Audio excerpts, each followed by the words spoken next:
നമസ്കാരം. ദീപാവലിക്ക് എളുപ്പത്തിൽ ഉണ്ടാക്കാൻ പറ്റുന്ന സ്വീറ്റിൻ്റെ റെസിപ്പി ഷെയർ ചെയ്യാമെന്ന് വിചാരിച്ചു. അപ്പം ഇൻസ്റ്റൻറ്റ് മിക്സ് വെച്ചിട്ട് ഗുലാബ് ജാമുൻ നമുക്ക് പെട്ടെന്ന് തന്നെ ഉണ്ടാക്കിയെടുക്കാം. പക്ഷേ ഈ ഇൻസ്റ്റൻറ്റ് മിക്സ് വെച്ചിട്ട് ഉണ്ടാക്കുമ്പോഴും കുറച്ച് കാര്യങ്ങൾ ശ്രദ്ധിച്ചാൽ കടയിൽ കിട്ടുന്ന പോലത്തെ പെർഫെക്റ്റ് ആയിട്ടുള്ള ഗുലാബ് ജാമുൻ നമുക്ക് എപ്പോഴും വീട്ടിൽ തന്നെ ഉണ്ടാക്കാം. അപ്പോൾ അതെന്താണ് നമുക്ക് നോക്കാം. ഇവിടെ ഞാൻ MTRൻ്റെ 100 ഗ്രാമിൻ്റെ റെഡി മിക്സ് പാക്കറ്റാണ് എടുത്തിരിക്കുന്നത്. ഇതിനെ നമുക്കൊരു ബൗളിലേക്ക് ഇട്ട് കൊടുക്കാം. നിങ്ങൾക്ക് ഏത് ബ്രാൻഡ് വേണമെങ്കിൽ നിങ്ങൾക്ക് ഉപയോഗിക്കാം. ഒരു ടിപ്പ് എന്താണെന്ന് വെച്ചാൽ ഈ റെഡി മിക്സ് പൊടിയുടെ കൂടെ ഞാൻ 1/2 ടീസ്പൂൺ അല്ലെങ്കിൽ 1 ടീസ്പൂൺ മൈദ ചേർക്കുന്നുണ്ട്. 1 ടീസ്പൂണിനെക്കാട്ടിലും കൂടുതൽ ചേർക്കരുത്. അപ്പോൾ നമ്മുടെ ജാമുൻ ഹാർഡായി പോവുള്ളൂ. അപ്പോൾ നന്നായിട്ട് ഈ റെഡി മിക്സ് പൊടിയും മൈദേനെയും നമുക്കൊന്ന് യോജിപ്പിച്ചെടുക്കാം.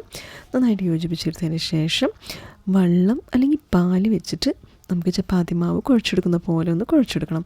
അപ്പോൾ ഇവിടെ ഞാൻ വെള്ളം വെച്ചിട്ടാണ് കുഴച്ചെടുക്കുന്നത്. അപ്പോൾ നന്നായിട്ട് മാവ് പോലെ കുഴച്ചെടുത്തതിന് ശേഷം ഒരു 5 മിനിറ്റ് നമുക്കിതിനെ റെസ്റ്റ് ചെയ്യാൻ വെക്കാം. 5 മിനിറ്റെക്കാട്ടിലും അധികം കൂടുതൽ റെസ്റ്റ് ചെയ്യാൻ വെക്കരുത്. അപ്പോഴും നമുക്ക് ജാമുൻ ശരിക്കും ഉണ്ടാക്കാൻ പറ്റില്ല. 5 മിനിറ്റ് റെസ്റ്റ് ചെയ്തതിന് ശേഷം നമുക്ക് ഇഷ്ടമുള്ള ഷേപ്പിൽ നമുക്കിതിനെ ഉരുട്ടിയെടുക്കാം. കയ്യിൽ കുറച്ച് എണ്ണ പുരട്ടിയിട്ട് ഞാനിവിടെ റൗണ്ട് ഷേപ്പിലാണ് ഉരുട്ടിയെടുക്കുന്നത്. അപ്പോൾ എല്ലാ മാവിനെയും ഇതുപോലെ റൗണ്ട് ഷേപ്പിൽ ഞാൻ ഉരുട്ടിയെടുക്കുന്നുണ്ട്. എല്ലാതും റൗണ്ട് ഷേപ്പിൽ ഉരുട്ടിയെടുത്തതിന് ശേഷം പെട്ടെന്ന് തന്നെ അതിനെ ഫ്രൈ ചെയ്തും എടുക്കണം. അപ്പോഴും അതിനെ റെസ്റ്റ് ചെയ്യാൻ വെക്കരുത്. അവിടെ സൺഫ്ലവർ എണ്ണ വെച്ചിട്ടാണ് ഞാനിവിടെ ഫ്രൈ ചെയ്തെടുക്കുന്നത്. സൺഫ്ലവർ എണ്ണേനെ മീഡിയം ആക്കിയിട്ട് ചൂടാക്കിയെടുക്കണം ആദ്യം. അതിനുശേഷം ഫ്ലെയിം ലോ ആക്കിയിട്ട് വേണം നമുക്കിതിനെ ഫ്രൈ ചെയ്തെടുക്കാൻ. അപ്പോഴാണ് ഉള്ളിലൊക്കെ നന്നായിട്ട് വെന്ത് കിട്ടുള്ളൂ. അപ്പോൾ നമ്മൾ ഈ മൈദ വെച്ചിട്ട് ഇൻസ്റ്റൻറ്റ് മിക്സിന് നമ്മൾ മിക്സ് ചെയ്യുമ്പോൾ നമ്മൾ മാവ് ഉരുട്ടിയെടുക്കുമ്പോഴും ക്രാക്ക് വീഴാതെ നമുക്ക് ഉരുട്ടിയെടുക്കാൻ പറ്റും.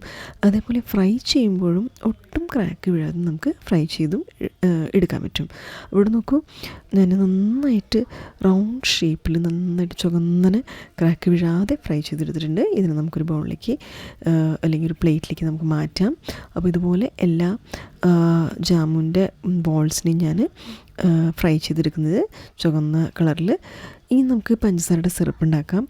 അപ്പോൾ ഇവിടെ ഞാൻ 100 ഗ്രാമിൻ്റെ ഇൻസ്റ്റൻറ്റ് മിക്സ് പാക്കറ്റിക്ക് 500 ഗ്രാം പഞ്ചസാരയും 500 ml വെള്ളമാണ് എടുക്കുന്നത്. ഇപ്പോൾ നമ്മൾ ഗ്ലാസിൻ്റെ അളവ് പറയുകയാണെങ്കിൽ 2 ഗ്ലാസ് പഞ്ചസാരയും 2 ഗ്ലാസ് വെള്ളം, ആ അളവിൽ നമുക്ക് പഞ്ചസാരയുടെ സിറപ്പ് ഉണ്ടാക്കാം. അപ്പോൾ ആദ്യം നന്നായിട്ട് വെള്ളം തിളച്ച് വരുമ്പോൾ അതിലേക്ക് പഞ്ചസാര ഇട്ടിട്ട് നമുക്ക് അതിനൊന്ന് പഞ്ചസാര നന്നായിട്ടൊന്ന് മിക്സാക്കി വെള്ളത്തിൽ എടുക്കണം. എന്നിട്ടൊന്ന് നന്നായിട്ട് 1-2 മിനിറ്റ് തിളപ്പിക്കാം. 1-2 മിനിറ്റ് തിളച്ചതിന് ശേഷം നമുക്ക് ഇതിൽ ഏലക്കായ ഒന്ന് ചതച്ചിടാം. അപ്പോൾ നല്ലൊരു മണം ഉണ്ടാവും. അതിനുശേഷം ഈ ചൂടായിട്ടുള്ള പഞ്ചസാരയുടെ സിറപ്പിൽ തന്നെ വേണം ഈ ഫ്രൈ ചെയ്ത് വെച്ച ജാമുനെ സോക്ക് ചെയ്യാൻ. അപ്പോഴാണ് അത് ജാമുൻ ഫ്രൈ ചെയ്ത ആ ജാമുന് പഞ്ചസാര നന്നായിട്ട് കുടിച്ച് വീർത്ത് വലുതാവുള്ളൂ. അപ്പോൾ ഇവിടെ നോക്കൂ, ഒരു 20 മിനിറ്റൊക്കെ സോക്ക് ചെയ്തതിന് ശേഷം നമ്മുടെ ജാമുൻ പെർഫെക്റ്റായിട്ട് പഞ്ചസാരയുടെ പാക്കൊക്കെ കുടിച്ച് നന്നായി വീർത്ത് വന്നിട്ടുണ്ട്. ഒട്ടും ക്രാക്കില്ലാതെ നമുക്ക് ഉള്ളിലൊന്ന് കട്ട് ചെയ്ത് നോക്കാം. നന്നായിട്ട് പഞ്ചസാരയുടെ പാക്ക് കുടിച്ചിട്ടുണ്ട്. അപ്പോൾ പ്രത്യേകം ശ്രദ്ധിക്കേണ്ട ടിപ്സ് എന്താണെന്ന് വെച്ചാൽ നമ്മൾ ഫ്രൈ ചെയ്യുന്ന എണ്ണ ചൂടാക്കുമ്പോൾ ഒട്ടും പുകയരുത്. അപ്പോഴാണ് നമുക്കിത് കരിയാണ്ട് ഫ്രൈ ചെയ്തെടുക്കാൻ പറ്റുള്ളൂ.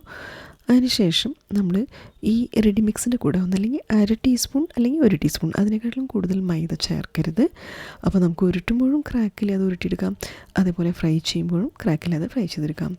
പിന്നെ നമ്മൾ ജാമുനെ ഡീപ് ഫ്രൈ ചെയ്യുമ്പോൾ ലോ ഫ്ലെയിമിൽ വെച്ചിട്ട് തന്നെ വേണം ഫ്രൈ ചെയ്യാൻ. പക്ഷേ ആദ്യം എണ്ണനെ മീഡിയമാക്കി ചൂടാക്കിയെടുക്കണം.